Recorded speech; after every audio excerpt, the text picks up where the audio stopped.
If you think turning 60 means saying goodbye to ice cream forever, you may be surprised.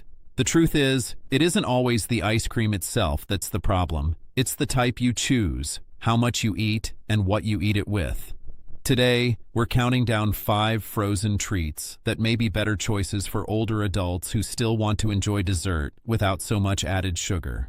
And one of them is probably already sitting in your freezer right now. Before we get into the list, let's be clear about something. This video is not about giving up ice cream. It's not about guilt, and it's not about strict rules. Research suggests that when older adults feel forbidden from every treat they love, they're often more likely to overeat later, not less. So the goal here isn't perfection. It's moderation, awareness, and making choices that fit your own health needs.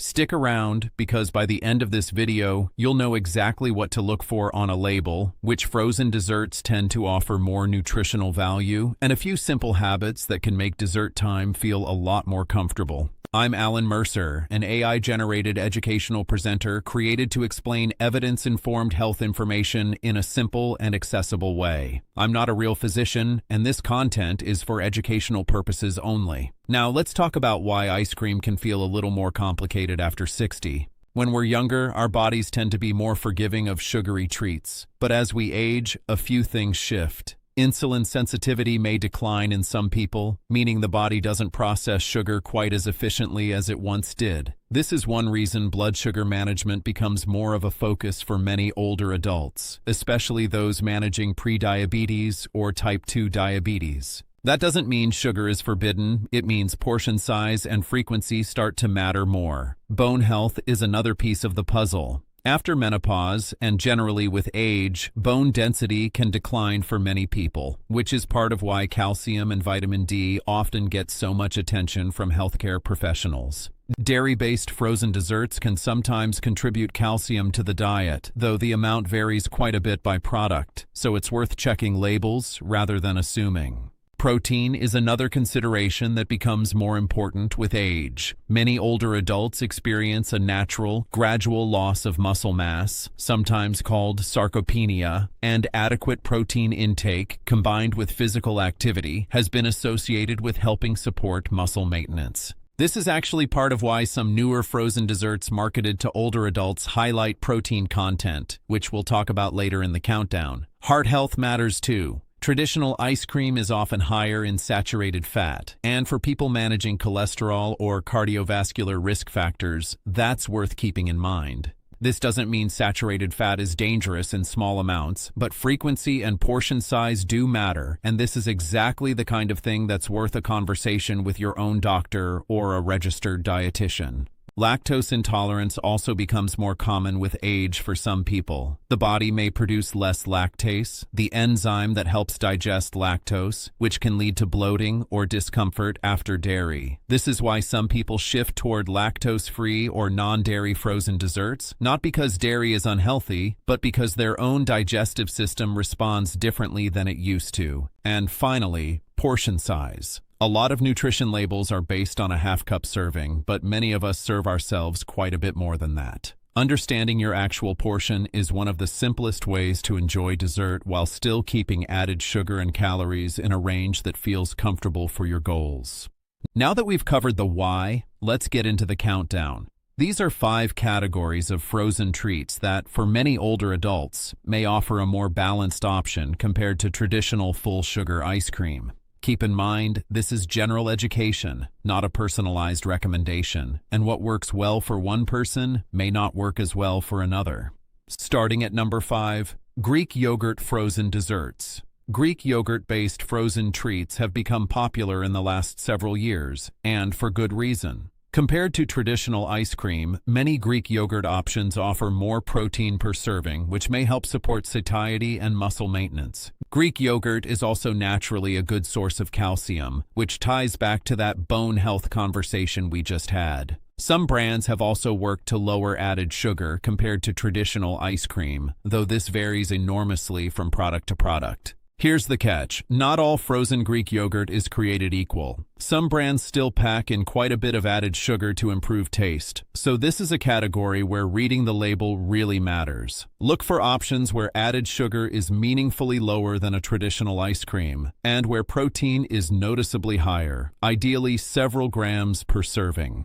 Frozen Greek yogurt may be a nice fit for someone who enjoys a tangier flavor profile and wants a bit of extra protein and calcium without switching to a completely different type of dessert. Coming in at number 4, portion-controlled mini ice cream bars. This one isn't about a special ingredient. It's about portion awareness, which, as we mentioned earlier, is one of the biggest factors in how ice cream fits into a healthy pattern of eating. Mini bars or small individually wrapped portions can make it much easier to enjoy a treat without eating straight from a large container, where it's easy to lose track of how much you've actually had. The benefit here is mostly psychological and practical. Having a defined portion in front of you can make it easier to stop at one serving, and many of these products list their full nutrition information for the entire bar, rather than a half-cup serving that doesn't match how most of us eat. The downside is that some of these products are still made with a fairly traditional ice cream base, meaning added sugar and saturated fat can still be moderate to high.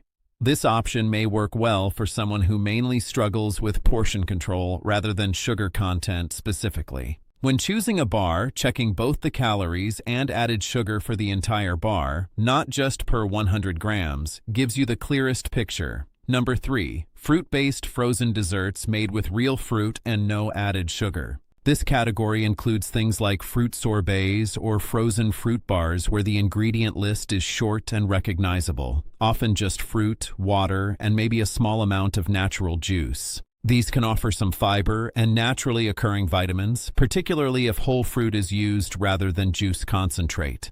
Here's an important myth buster though. The word fruit on a package doesn't automatically mean it's a lower sugar option. Some fruit sorbets contain just as much sugar as traditional ice cream because sugar is added on top of the fruit's natural sugar to improve texture and taste. This is a category where the ingredient list matters more than the marketing on the front of the package. Look for no added sugar specifically, and check that fruit is listed as the first ingredient rather than sugar or corn syrup. This option may appeal to someone who enjoys a lighter, fruitier dessert and doesn't need the creaminess of a dairy-based treat. Number 2, lower added sugar ice cream. In recent years, a number of ice cream brands have introduced products specifically formulated with less added sugar, often using alternative sweeteners like erythritol, monk fruit, or stevia blends to help maintain a familiar taste. For someone who is managing blood sugar and still wants that classic creamy ice cream experience, this category can be worth exploring.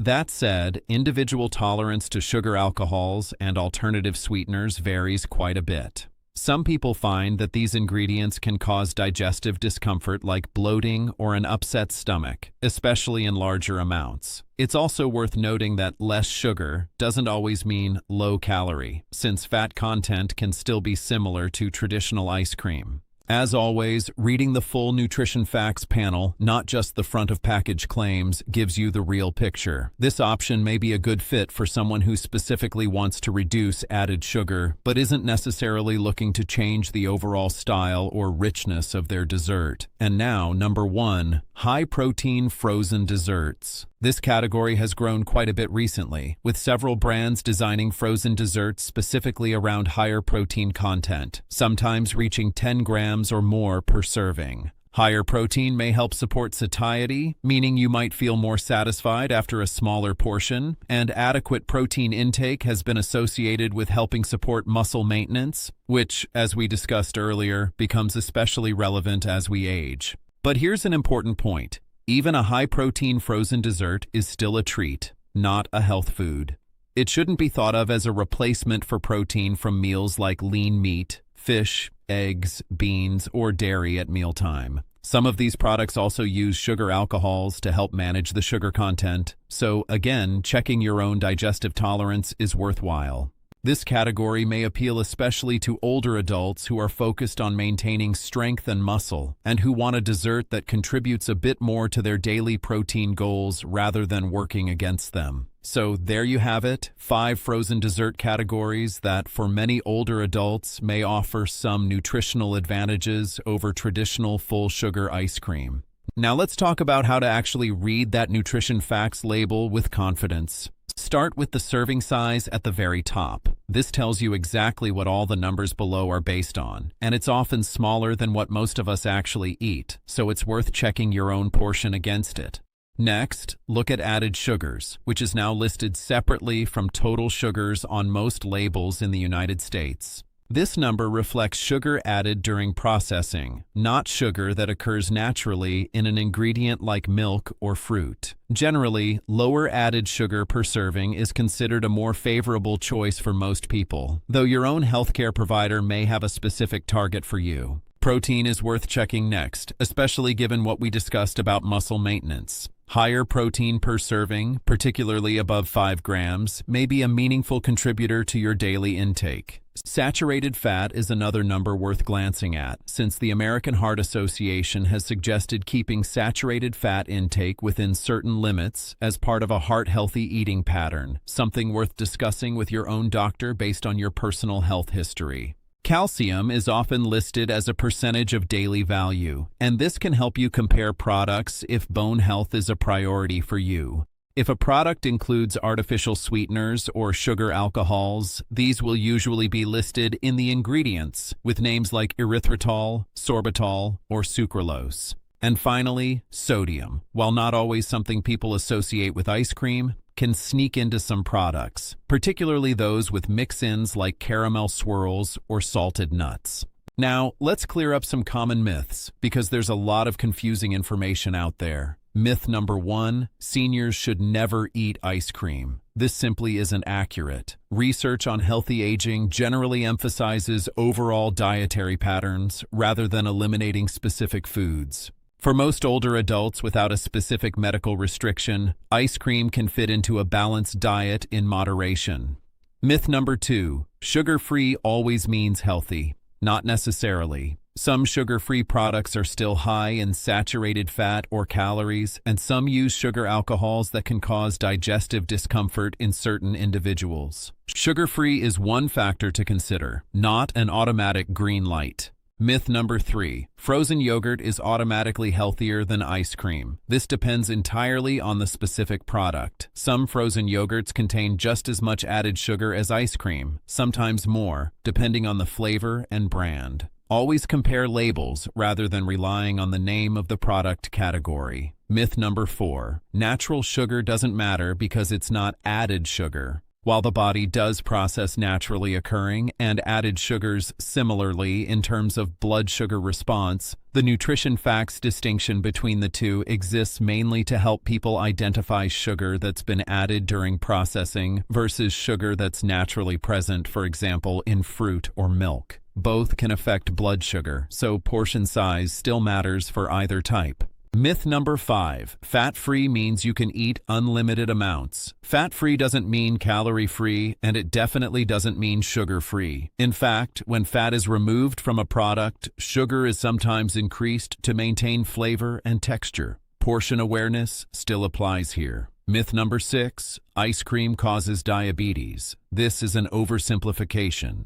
Type 2 diabetes develops from a complex combination of factors, including genetics, overall dietary pattern, physical activity, and other health conditions, not from any single food. That said, for someone already managing diabetes, blood sugar response to any sugary food, including ice cream, is worth discussing with a healthcare provider or diabetes educator. Beyond food choices, a few broader lifestyle habits may help support healthy aging generally. Regular walking, even a short walk after meals, has been associated with helping support healthy blood sugar response in some research. Strength training, even light resistance exercises, may help support muscle maintenance, which, as we discussed, becomes more important with age. Staying hydrated supports overall health and can sometimes even reduce unnecessary snacking that's actually thirst in disguise. Getting consistent, quality sleep has been associated with better regulation of hunger hormones in some studies. And for those managing diabetes, working closely with a healthcare provider on blood sugar goals is far more important than any single food choice. One more simple habit worth mentioning: enjoying dessert after a balanced meal rather than on an empty stomach may help moderate the blood sugar response for some people, since the fiber, protein, and fat from the meal can slow down digestion overall. This is a small, practical tip that many people find easy to build into their routine. Now, let's look at 3 fictional examples to see how this information might play out in real life. These are illustrative stories only, not real people or documented cases. Margaret, a 68-year-old retired school teacher, used to enjoy a large bowl of full-sugar ice cream most evenings. After a conversation with her doctor about her blood sugar readings, she didn't eliminate ice cream. Instead, she switched to a smaller portion of a lower added sugar option and started walking for 15 minutes after dinner. She still looks forward to her evening treat, just in a way that fits her current health goals. James, a 72-year-old retired mechanic, was focused on maintaining his strength after a hip replacement. His physical therapist emphasized the importance of protein intake to support muscle recovery. James started choosing a high-protein frozen dessert a few times a week as an easy way to add a bit more protein to his day, alongside protein-rich meals, always keeping in mind that it was a supplement to his diet, not a replacement for balanced eating. Linda, a 76-year-old widow, found that traditional ice cream was starting to cause digestive discomfort. After mentioning it to her doctor, she learned she'd developed some degree of lactose intolerance, which is fairly common with age. She started experimenting with fruit-based sorbets made without added sugar and found she enjoyed the lighter, fruitier flavor just as much as her old favorite. These stories are meant to illustrate general principles, not to suggest that any particular product or approach is right for you specifically. Now, an important safety note. Ice cream, no matter the type, is not medicine. No frozen dessert cures any disease, reverses aging, or prevents illness on its own. These are general educational points about nutrition, not medical claims about any specific product. If you're managing diabetes, kidney disease, heart disease, food allergies, digestive disorders, or any other medical condition, please talk with your doctor, registered dietitian, or another qualified healthcare professional before making changes to your diet. They know your full health history in a way that a general video like this one simply cannot. It's also important to know the difference between everyday dietary questions and situations that need immediate medical attention. If you or someone you know experiences chest pain, a severe allergic reaction, difficulty breathing, sudden confusion, loss of consciousness, repeated severe low blood sugar, repeated very high blood sugar, or symptoms of a stroke such as facial drooping, arm weakness, or difficulty speaking, please seek emergency medical care right away. These situations are not something to wait out or manage with dietary changes. So, what have we learned today? Ice cream doesn't have to disappear from your life after 60. What matters most is understanding your own health needs, reading labels with a bit more confidence, being mindful of portion sizes, and choosing options that align with what you and your healthcare provider have discussed. Whether that's a Greek yogurt-based treat, a portion-controlled bar, a no-added sugar fruit sorbet, a lower-sugar ice cream, or a high-protein option, there's likely a version of this favorite treat that can still have a place in your life. The goal isn't restriction. It's making informed, comfortable choices that fit your own body and your own goals. I'd love to know, what's your favorite flavor of ice cream? Let me know in the comments below. If you found this video helpful, please give it a like, subscribe for more evidence-informed health education, and share it with a friend or family member who might enjoy it too.